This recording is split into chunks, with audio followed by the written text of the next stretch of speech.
9, a partir do versículo de número 2. Diz assim: 6 dias depois, tomou Jesus consigo a Pedro, Tiago e João, e levou-os a sós, à parte, a um alto monte.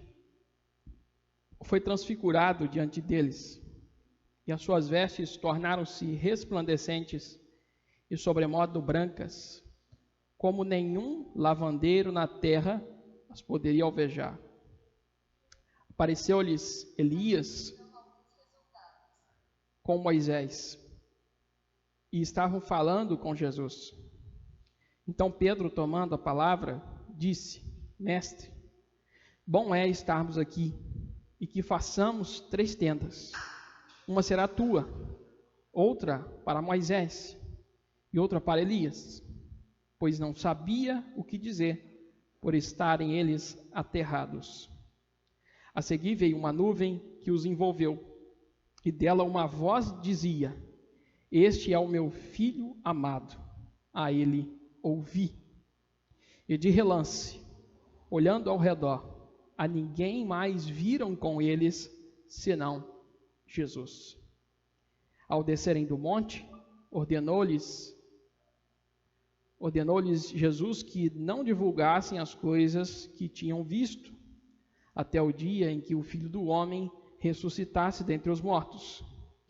Eles guardaram a recomendação, perguntando uns aos outros que seria o ressuscitar dentre os mortos, interrogando-no, dizendo: Por que dizem os escribas ser necessário que Elias venha primeiro?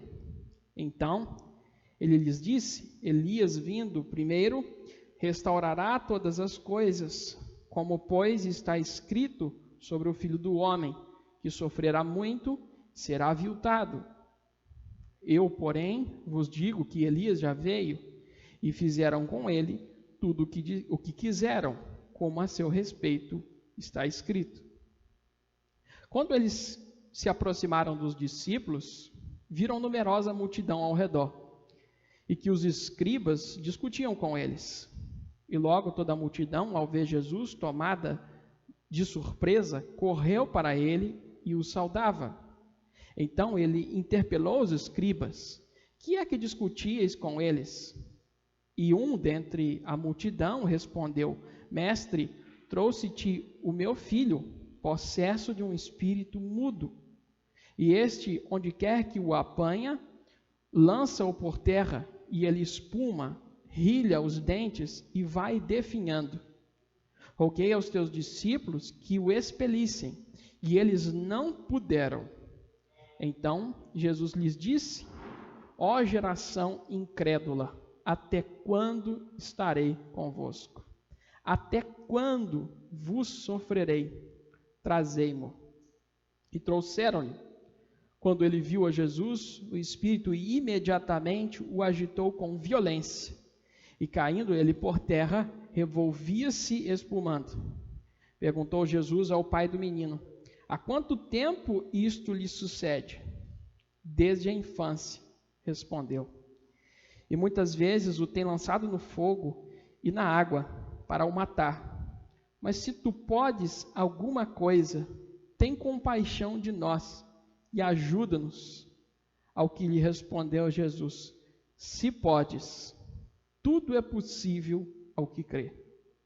Imediatamente o pai do menino exclamou com lágrimas: Eu creio, ajuda-me na minha falta de fé. E vendo Jesus que a multidão concorria, repreendeu o espírito imundo, dizendo-lhe: O espírito mudo e surdo, eu te ordeno, sai deste jovem e nunca mais tornes a ele. E ele, clamando e agitando muito, saiu, deixando como se estivesse morto, a ponto de muitos dizerem: morreu. Mas Jesus, tomando-o pela mão, o ergueu, e ele se levantou. Quando entrou em casa, seus discípulos lhe perguntaram em particular: Por que não pudemos nós expulsá-lo? Respondeu-lhes: Esta casta não pode sair, senão por meio de oração. e jejum. Amém. Vamos orar.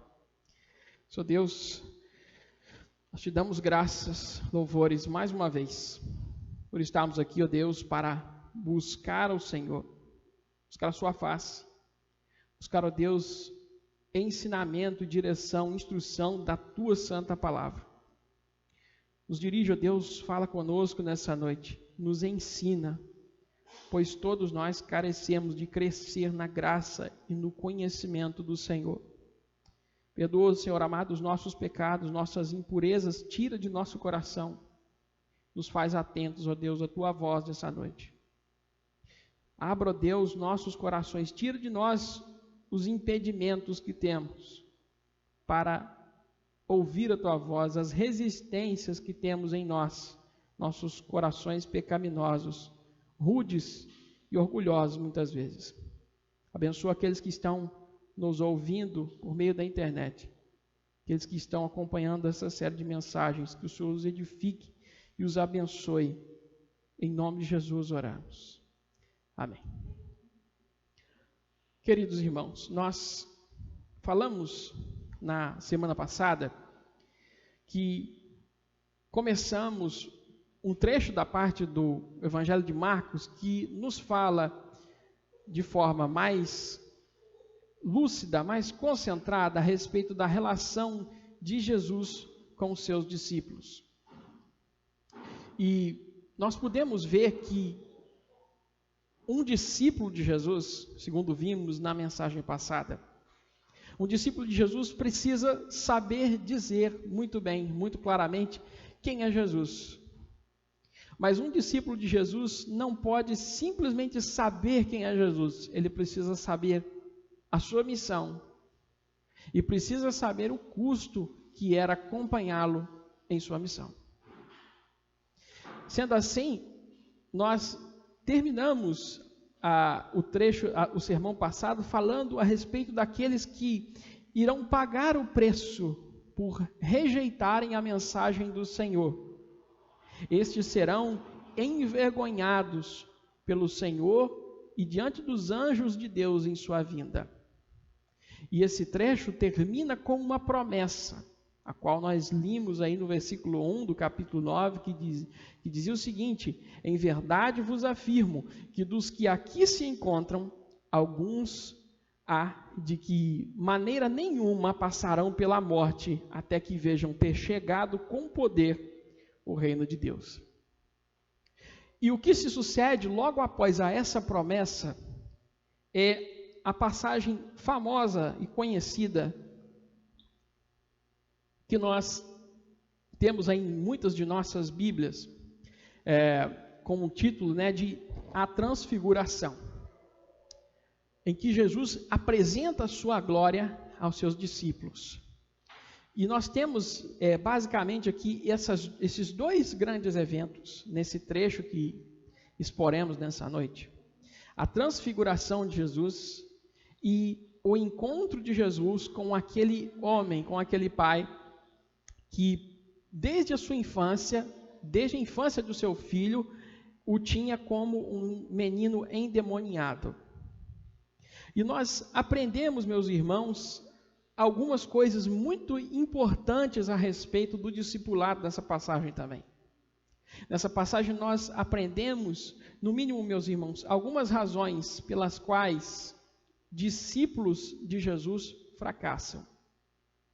Porque ser um discípulo de Jesus não significa sempre acertar. Muitas vezes nós erramos. Mas a grande vantagem de ser um discípulo do Senhor Jesus é que ele é um mestre paciente, que 6 dias depois tomou Jesus consigo a Pedro, momento mais íntimo e próximo com o Senhor. E ele os levou a sós, à parte a um alto monte, e foi transfigurado diante deles. As suas vestes tornaram-se resplandecentes e sobremodo brancas, como nenhum lavandeiro na terra lhes as poderia alvejar. E apareceu-lhes Elias com Moisés, e estavam falando com Jesus. Então, essa visão, em primeiro lugar, ela nos lembra aquilo que na teologia nós classificamos como uma teofania. O que é uma teofania? Essa palavra ela é utilizada para se referir a grandes manifestações da glória de Deus. Por exemplo, quando Moisés estava no deserto e encontrou com a sarça ardente, nós temos ali uma teofania. É Deus se manifestando por meio... E tem algumas pessoas que se orgulham de sua sinceridade, mesmo quando elas são equivocadas. Você já viu gente assim? Tem gente que fala assim, olha, eu sou muito sincero, eu sou muito espontâneo, mas é melhor ser espontâneo do que ser falso. Na verdade, os dois estão errados.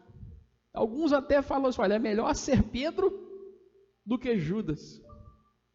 Mas tanto Pedro como Judas estavam errando.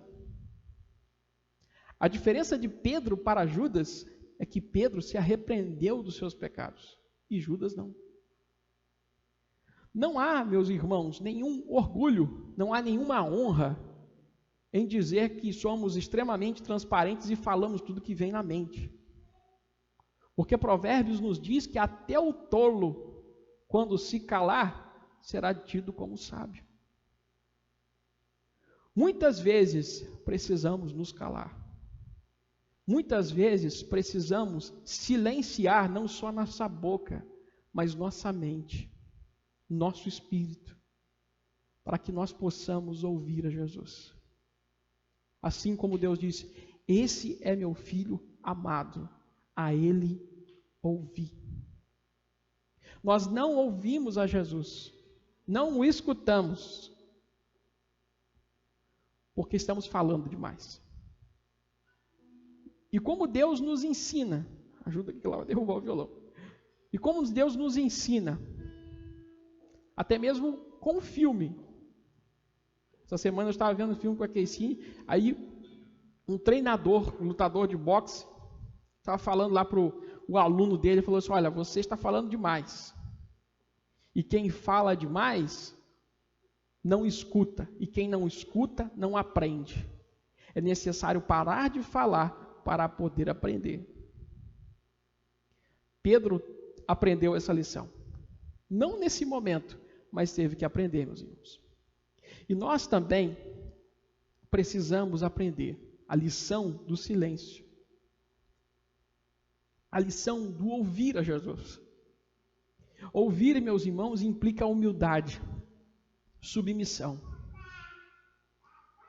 E até no meio acadêmico, certa vez eu estava fazendo um curso do consórcio CEDERJ que eu trabalho, e o autor estava explicando os princípios e as diferenças entre o diálogo e a discussão, o debate. No debate, cada um tenta convencer o outro da sua posição e não tem interesse em ser convencido pelo outro. Não sei se vocês já perceberam isso. Não existe um debate que o oponente saia convencido. Em um debate, nós temos duas pessoas digladiando. Nós temos duas pessoas brigando. Dois inimigos, digamos assim, ou oponentes.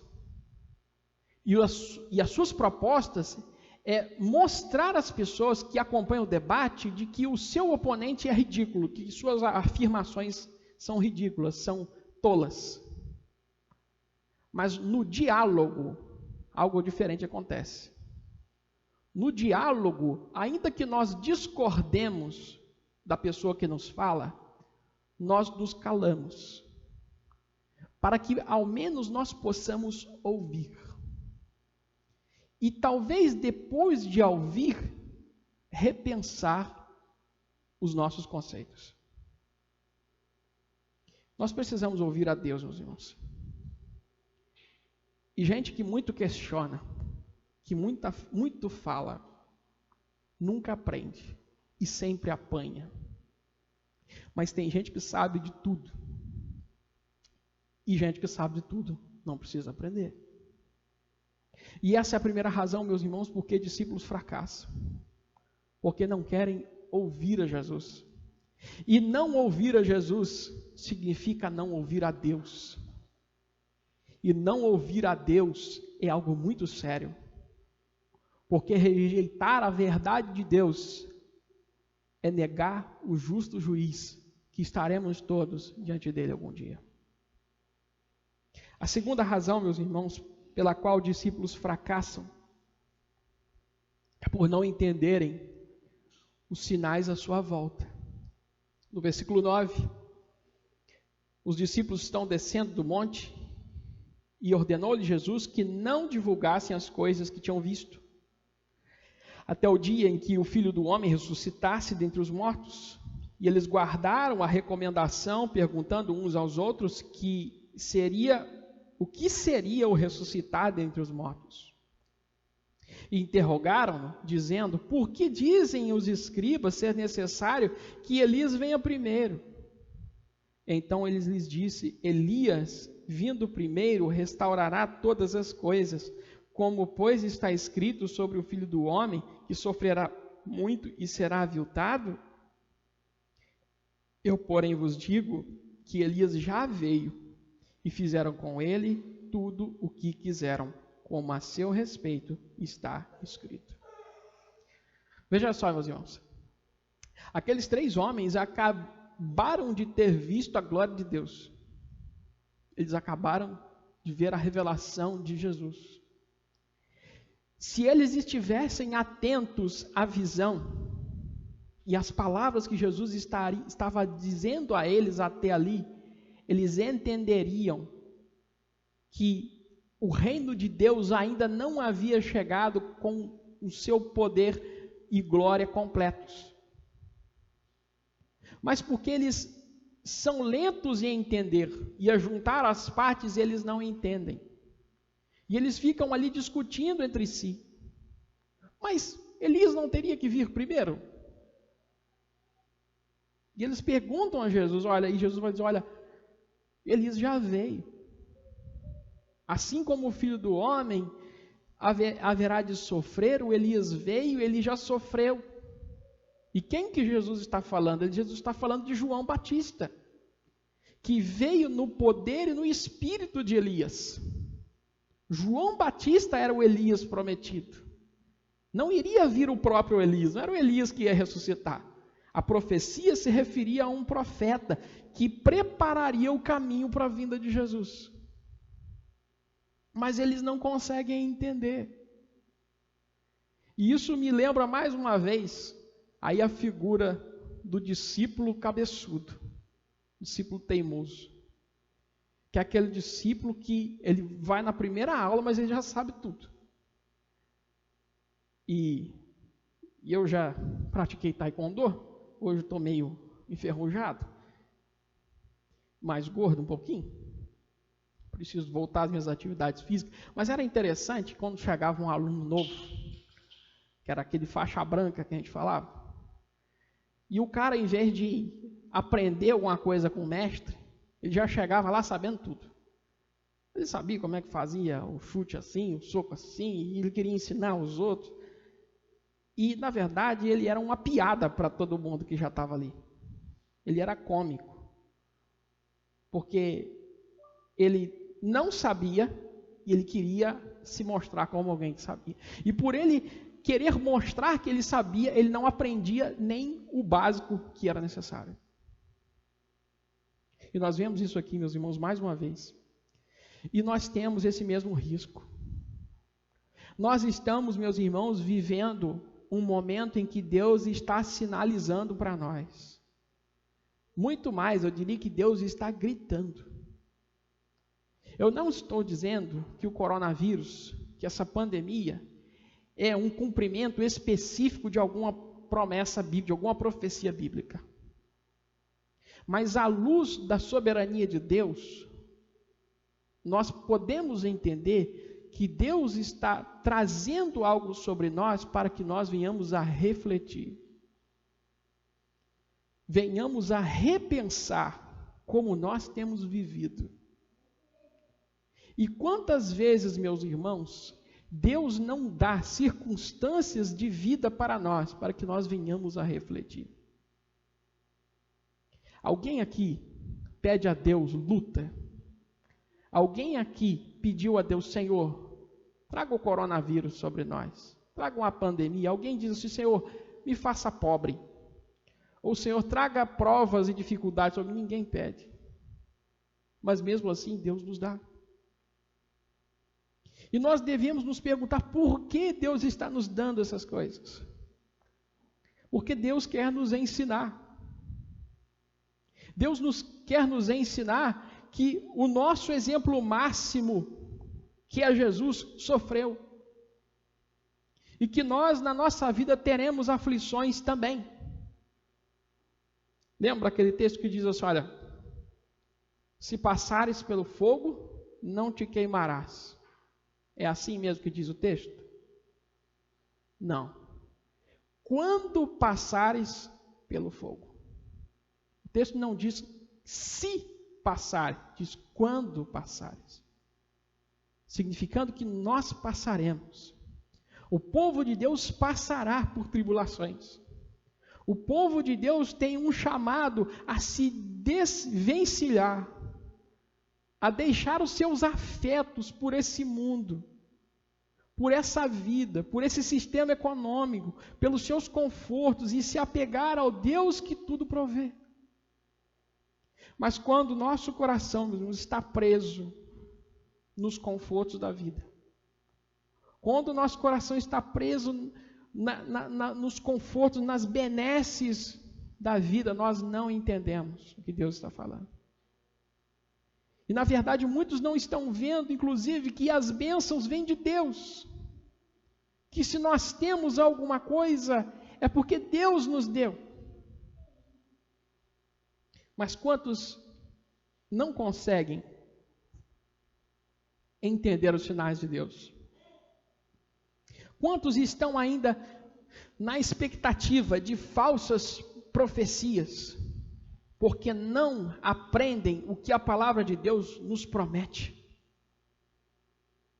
Porque hoje, meus irmãos, temos milhares de profetas da internet prometendo bênçãos, prosperidades, glamoures e maravilhas nessa terra.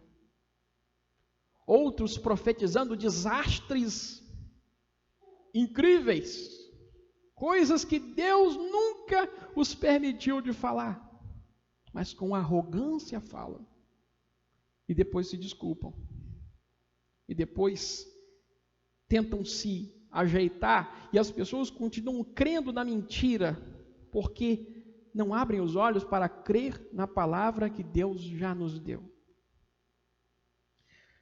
Terceira razão, meus irmãos, porque discípulos fracassam, é porque enchem o seu coração de orgulho e de desconfiança no poder de Deus. Versículo 14 vai dizer que Pedro, Tiago, João e Jesus estão voltando para juntos dos demais discípulos. E o versículo 14, quando eles se aproximaram dos discípulos, viram numerosa multidão ao redor, e que os escribas discutiam com eles. E logo toda a multidão, ao ver Jesus tomada de surpresa, correu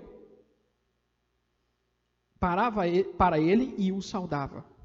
Então ele interpelou os escribas: que é que discutis com eles? E um dentre a multidão respondeu: Mestre, trouxe-te o meu filho, possesso de um espírito mudo. E este, onde quer o apanha, lança-o por terra, e ele espuma, rilha os dentes e vai definhando. Roguei aos teus discípulos que expelissem, e eles não puderam. Imagine aquela figura. Os três acabam de vir do monte e acabam de ver a Jesus, transformado em glória. E eles encontram ali os seus irmãos discípulos também, sendo envergonhados e confrontados pelos escribas, porque eles não conseguiam expulsar um demônio. Agora, imagine que coisa horrível que era esse jovem. A descrição é horrenda. Um menino que desde a sua infância tinha um espírito mudo e surdo, que o tomava e que o transformava à semelhança de um animal. espumava os dentes, espumava pela boca, rilhava os dentes, e diz que ele ia definhando. E meus irmãos, nós vemos aqui que os discípulos não foram capazes de expulsar aquele demônio. Mas por quê? Porque Jesus já havia dado a eles poder para expulsar os demônios. Jesus já havia dado a missão a eles, nós falamos aqui, que eles saíssem pelas circunvizinhanças e pregassem a mensagem do reino. Mateus e Lucas vai dizer que alguns deles vão se voltar alegres porque expulsaram demônios, mas agora eles são envergonhados. Mas Jesus diz o seguinte no versículo 19: Então Jesus lhes disse: ó geração incrédula, até quando estarei convosco? Até quando vos sofrerei? Trazei-mo. E trouxeram. Quando ele viu a Jesus, o Espírito imediatamente o agitou com violência. E caindo ele por terra, revolvia-se, espumando. E perguntou-lhe Jesus ao pai do menino: há quanto tempo isso lhe sucede? Desde a infância, respondeu. E muitas vezes o tem lançado no fogo e na água para o matar. Mas se tu podes alguma coisa, tem compaixão de nós e ajuda-nos. É interessante essa expressão daquele homem. Senhor, se o Senhor pode fazer alguma coisa, eu não tenho mais esperança. Eu trouxe para os seus discípulos e eles não foram capazes. Eu não sei se o Senhor é possível, se o Senhor pode fazer alguma coisa, pelo amor de Deus, nos ajude. Ao que Jesus lhe respondeu, versículo 23, se podes, tudo é possível ao que crê. Imediatamente o pai do menino exclamou com lágrimas, ele gritou, chorando, eu creio, ajuda-me na minha falta de fé. E vendo Jesus que a multidão concorria, repreendeu o espírito imundo, dizendo-lhe: espírito mudo e surdo, eu te ordeno, sai deste jovem e nunca mais torne a ele. E ele, clamando e agitando muito, saiu deixando como se estivesse morto, a ponto de muitos dizerem: morreu. Mas Jesus, tomando pela mão, o ergueu e ele se levantou. Quando entrou em casa, os seus discípulos lhe perguntaram em particular: por que não podemos expulsá-lo? E respondeu-lhes, versículo 29, esta casta não pode sair, senão por meio de oração e jejum. Existem algumas versões que trazem a expressão jejum em colchetes. E isso acontece porque em alguns manuscritos não aparece a expressão jejum. Mas nós trataremos aqui do que se trata especificamente isso aqui em termos essenciais, o que Jesus quer ensinar. Mas nós vemos aqui, meus irmãos, esse homem desesperado. Os discípulos não são capazes e Jesus, ele aproveita para conversar com aquele homem. E aquele homem diz: olha, se o Senhor puder fazer alguma coisa, faça. E Jesus diz: olha, se podes, tudo é possível ao que crê. E aí há uma sentença interessante que aquele homem chora, grita, clama ao Senhor e diz: olha, Senhor, sim, Senhor, eu creio, mas ajuda-me na minha incredulidade. Parece contraditório, meus irmãos, mas aquele homem já havia algum tipo de fé. Ele tinha uma fé vacilante. Ele já havia sido atraído até Jesus. Mas ele precisava ser fortalecido. Mas a grande questão, meus irmãos, é que naquele momento, o que os discípulos de Jesus trouxeram para aquele homem não foi fortaleza de fé, mas sim desespero. E muitas vezes, meus irmãos, nós, em nossa fraqueza, em nossos pecados, nós também, meus irmãos, fazemos pessoas que estão buscando a Jesus, buscando o Evangelho, ao invés de crer, se desesperarem. Porque as pessoas não estão vendo a Jesus, elas estão vendo a nós, os seus discípulos. E quando nós não fazemos aquilo que deveríamos estar fazendo, porque nós falhamos e fraquejamos na nossa fé, nós, em vez de fortalecermos a fé daqueles que estão desesperados, nós lançamos mais desespero ainda no coração deles.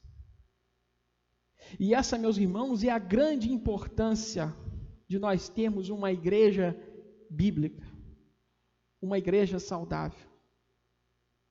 Porque temos muitas igrejas, e não negamos que Deus está usando pessoas dos mais diferentes entendimentos teológicos para salvar homens. Mas muitas vezes, estes mesmos que ajudam a salvar pessoas, estão trazendo sobre eles fraqueza de fé em sua fé vacilante, em sua falta de maturidade para com Deus. Nós precisamos reconhecer os nossos pecados, meus irmãos, para que nós possamos fortalecer a fé daqueles que estão vacilantes.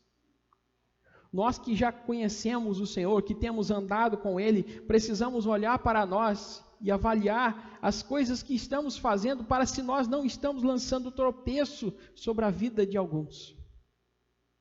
Porque Deus, meus irmãos, não está limitado pela nossa fé. Mas Deus decide agir no meio do seu povo, aquele que crê. Porque se Deus, meus irmãos, fizer milagres em nosso meio, independente de que nós creiamos ou não, os seus milagres terão pouco resultado. Mas quando Deus opera milagres em meio a um povo que confia nele, o maior milagre acontece, que é a conversão da vida. O maior milagre que foi experimentado naquele momento não foi a libertação do espírito maligno, mas o fortalecimento da fé do homem que não tinha mais esperança. Mas nós aprendemos, meus irmãos, que muitas vezes nós não temos visto o milagre de Deus em nossas igrejas, em nossas vidas, é porque nós não temos orado. Os discípulos de Jesus falharam em expulsar o demônio porque acreditavam que tinham poder suficiente para vencer o mal. Eles não oraram. Por isso que Jesus vai dizer: olha, vocês não puderam, porque essa casta de demônios só se expulsa com oração. E algumas versões dizem com jejum e oração. Jesus está dizendo que aqueles que creem no seu nome nunca podem deixar de buscar uma vida de devoção a Deus. Quando nós pensamos, meus irmãos, que já somos experientes o bastante, que já sabemos o bastante, que já temos capacidade para superar as dificuldades da vida sem auxílio de Deus, é nesse momento que nós caímos. E Deus permite que nós caiamos, que nós erremos, para que nós olhemos para nós mesmos e reconheçamos que nós precisamos do auxílio divino. Orar, meus irmãos, não é um luxo, é uma necessidade. Nós precisamos orar. Não basta conhecermos a Deus, não adianta termos uma boa teologia e não buscarmos uma vida de devoção ao Senhor. Pregadores que pregam pela força da sua habilidade oratória, mas não oram, perdem o poder. A sua mensagem sai vazia, sem valor, sem credibilidade. Quantos, meus irmãos, que já não são ouvidos, porque a dissonância entre aquilo que é dito no púlpito e o que é vivido na vida. Quantos já não têm mais credibilidade para serem ouvidos, porque não há sentimento, não há fervor, não há sinceridade naquilo que é dito, naquilo que se fala. O mundo precisa ver, meus irmãos, em nós o Espírito de Deus. O mundo precisa ver o caráter de Cristo em nós. E para que o mundo veja isso, nós precisamos buscar ao nosso Deus. E nós aprendemos nessa passagem, meus irmãos, que discípulos fracassam. Mas apesar disso, discípulos têm um mestre, que é Jesus, que se compadece das nossas falhas e que nos recebe quando reconhecemos nossos erros e clamamos a Ele por perdão. Precisamos orar, meus irmãos. Os momentos são difíceis, os dias são maus. E a Bíblia nos diz que nós devemos estar armados, preparados, com toda a armadura de Deus, para que nós suportemos o dia mau. Muita gente acha que tem que buscar a Deus só no dia mau. Mas a Bíblia diz que nós devemos buscar a Deus para que no dia mau nós estejamos firmes. Porque aqueles que não buscam a Deus quando estão bem, quando o dia mau chega, não dá tempo de fazer muita coisa. Quando a depressão vem, não dá tempo de estudar teologia. Quando a doença vem, não dá tempo de estudar a Bíblia. Quando o nosso organismo, nossa mente está fragilizada, não dá tempo de correr para a igreja. Deus nos dá saúde e nós devemos aproveitar bem aquilo que Ele nos deu, para que nós estejamos prontos para os dias difíceis. Deus abençoe os irmãos. Vamos